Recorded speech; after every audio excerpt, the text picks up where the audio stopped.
You didn't go with Sean. No. I feel like you guys would be good friends. Maybe in a different lifetime. In a different lifetime. So it's like, because that's what I'm saying. Like when you in the fight game is like how, because you guys are both, fighters, right? But you guys are friends. Yeah. So, but is it hard to create friendships in the fight game? I think it is. It's a little difficult because you just never know like the personalities of other individuals, and everyone's personality is so different. Like I think Marab and I, we both come from humble beginnings. He comes from Georgia. My parents come from Jamaica, but I grew up with that Jamaican mentality in my household. I didn't come from much. I lived with my mom pretty much all my life until, 7th grade. I moved in with my parents. My dad. And it was like a completely different lifestyle and world based on how they were raised and everything. I'm gonna take some of this Funk Harbor. I'm just saying when it hits that market, baby. Oh, you got a solo cup for me, or? Oh, you need a chaser for your own drink? I mean, I could drink it straight. Here. You want a solo cup? Yeah, that'd be cool. I'm saying I didn't need a chaser, just, it's a toughness thing. It's that smooth though. You don't need a chaser. It's a toughness thing. Right on the chaser. But yeah, I think it's not the easiest to make friendships in this sport. JP is a really good friend of mine. Marab's a really good friend of mine. And we've trained together for a very long time back in Long Island, New York. Oh, wow. He doesn't even drink. Yeah, he definitely does not He need does a not chaser. drink. He's actually doing this. This is actually amazing to see. I can tell by his voice he don't need a chaser. Yeah. You could just tell. Everybody knows. I never drink. I never drink. Everybody knows. Why But, today? It was a special occasion? Of course, special. Funk Masters drinking. Of course, man. Oh, I Funk appreciate it, Harbor, of course. It's good to have you guys. So well, actually I want to get in more about like your childhood, really. Yeah. Like your life growing up. So you said you grew up mostly with your mother, but then you moved in with your father at what age? I don't know what age, but 7th grade we moved in. Why was there the separation prior? Jamaican household, man. Caribbean parents. There was like 3 or 4 baby mothers in the picture at the time. A little crazy. So I got 20 plus siblings. Whoa. 20 plus siblings. And it's hard for me to count how much exactly because there's so much. Wait. Your father. And I'm not. Your guys laughing. You're me up right now. Don't fuck me up. I have too much to drink. It's true. Hold on. Your father has, obviously not with all the same women, right? Because you have other baby mamas. Has 20 plus children. There's 20 of us. 20 plus. So on my side, my mom alone has 10 kids. 2 of them are not from my dad, but she has 8 from my dad, including myself. And then the other rest of them are just spread out throughout the universe. Holy bro. Yeah, it's a little crazy.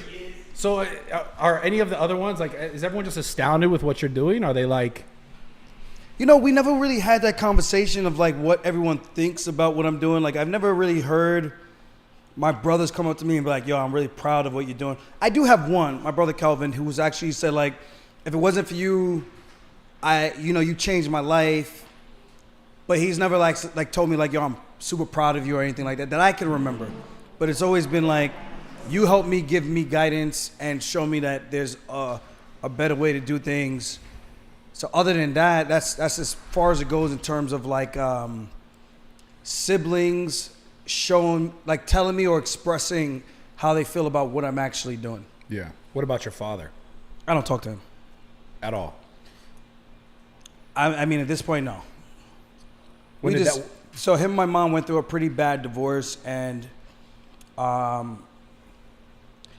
he pretty much just tried to leave her with absolutely nothing. And it just got pretty ugly, and I just couldn't side with that. I would have liked to have more of a relationship with my dad, but we just never did. Like, would you ever see yourself trying to create that relationship? I felt like I've tried multiple times. Even now at this point? Even now, I feel like I've tried so much that I'm kind of all out of like, I don't want to say handouts, but all out of myself, going out of my way. Yeah. To try to amend things. I've tried to have them save the house. I've tried to offer him ways to make money together with my mom on the house that they were fighting over. Multiple different things, and it was just one of those situations where he just didn't really, it's just like his way or nothing else. Even though he knew he was on the losing end of it, he always felt like, because he's so used to always getting his way at the end, because he would just pay for it. Street pharmacist, You know, you make your money the way you make your money. You always have a way to kind of pay for things and kind of get what you want at the end of the day. And when it's on the legal end of things kind of change. So he didn't see the winning end of that situation. And at the end of the day, it was a lost cause for both of them, because this was something that could have profited them both and set them up for the rest of their lives. But now instead, it's just a house down the drain. Yeah. Has that relationship with your father affected you, like, growing up? Have you had other father figures growing up? Like, yeah, I've had one father figure, Dave Matena. He's always been like as close to a dad as it possibly gets. He took me to all my wrestling tournaments my junior year going into my senior year. If it wasn't for him, I really don't think I would have grown as much as I did wrestling and in my sport. But when it comes to him, he was never really involved. He thought wrestling was gay. And that comes from a Caribbean culture in general, especially back then. We're talking like 2007, 2005. Yeah. So to go out there and wrestle, you're in these spandex, you're in these singlets. It just was kind of shunned upon in like the Jamaican, Caribbean community. And I had those same beliefs because obviously, you know, the apple doesn't fall far from the tree. And it took me a little bit of time to kind of learn like what wrestling was, and it helped make me who I am today. So my childhood, you know, although there was a lot of dark times, a lot of resentment, I truly do think if it wasn't for that, I wouldn't have excelled the way I excelled, because I almost feel like I was trying to prove something to someone that was never there to begin with. And that was my dad, even though he never really gave a fuck anyway. So, damn, I relate to that one. Yeah. Not on the same level, obviously not in the fight game, but I lost my father when I was young, when I was 6 years old. Yeah. He took his life, and for a very long time I was like, the things that I started to do and like the trauma that I was dealing with was trying to prove like I'm good enough for someone to like appreciate me or love me or to not leave me, right? And it's affected a lot of the rest of my life, relationships, friendships, but it's good to say that. It's good for you to say that, man, because like there's a lot of people who deal with loss in a way, and your loss is interesting because like he's still there, and like he's still, even despite your popularity or like, you know, your successes, your accomplishments, is still not willing to create that sort of relationship, which is interesting to me. I wonder if it's just a personal decision, or like, do you know why he's not willing to move closer to you? I think he feels I'm a mama's boy. Yeah, I love my mom, even though we've never had like the best relationship growing up, you know, but she was always there. So regardless, I have that love and foundation for my mom, because like I said, like when I grew up, it was predominantly us. It was almost like us against the world kind of thing. So the fact that he couldn't appreciate that, and he was a mama's boy, you could never even talk about my dad's mom. You could not. That he would just see red, you know? So See red. For him to kind of be like that, knowing how he was with his mom, it kind of struck a nerve a little bit, because it's like, yo, dude, you would never allow anybody to do such a thing, and here you are doing that right now. Yeah. So, yeah, it is what it is. I think things worked out the way that they should. It could have been a lot worse. I mean, I could have followed my brothers joining gangs, and thankfully I found wrestling. And so it's like, did you just like raise yourself in a sense, is what it sounds like? I don't, because your mom felt like she wasn't really there. She was always there, but like not have a great relationship.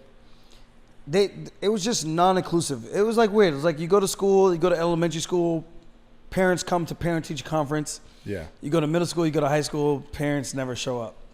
And that's kind of how it was. Like, they show interest in the very early beginnings. And I don't even really remember my mom coming to parent-teacher conference when I was young anyway. But as I got older, I kind of just started figuring things. Like, I had a very low self-esteem, not much confidence in myself growing up because I was a small kid. A lot of my household, my parents would call us like stupid or dumb or dunce cap. Just a lot of like degrading things that to them it was kind of like a way to say like toughen up kind of thing. But for us as a kid, at least for me, they ain't do nothing but break you down, you know? So yeah, I kind of learned on my own. And I do think wrestling is what helped me get to where I'm at. Yeah. I mean, obviously in fighting, but I'm curious, like was it because you were searching validation? Like, as you to go to how far as you've gone in the fighting is like trying to prove, like we were talking earlier, you're trying to prove yourself to who? Yeah, I guess validation. Yeah. I guess validation to prove that I'm good enough. I'm capable. I'm more than enough for. I don't even know to who. It wasn't even like to my dad. It was just. I want to feel like I did something. It's such a weird thing. Like, this is how low my confidence was back then. In like middle school, high school, even elementary school was like, Yeah. you can know 2 + 2 = 4, and you're like dead confident, like this is the answer. But when I got to those ages, and even though I knew something was the answer, it was just such a thing where I was just so unsure of myself that I would second guess everything because the way they would teach us and do things were just such a like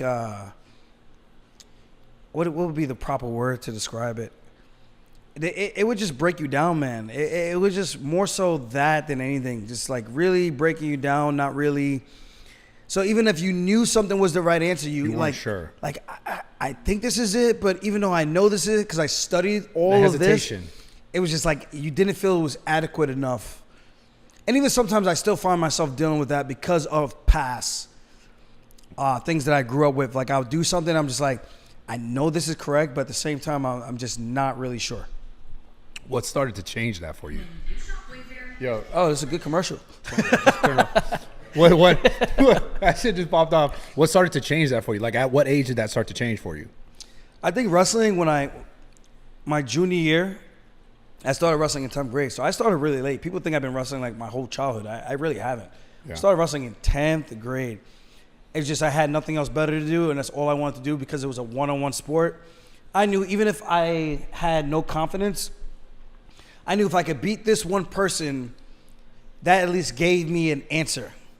That it was definitive. Like, even if I won by time, if I won by points or I pinned them, you won or you lost. Yeah. And I think that helped give me the confidence going forward in my life. And also I say give me more confidence. So eventually I started to learn, like, even though it might not be the best performance, at least I know what the definitive outcome is based on the scoring criteria. And it was a one-on-one type of thing. So I feel like that helped me a lot.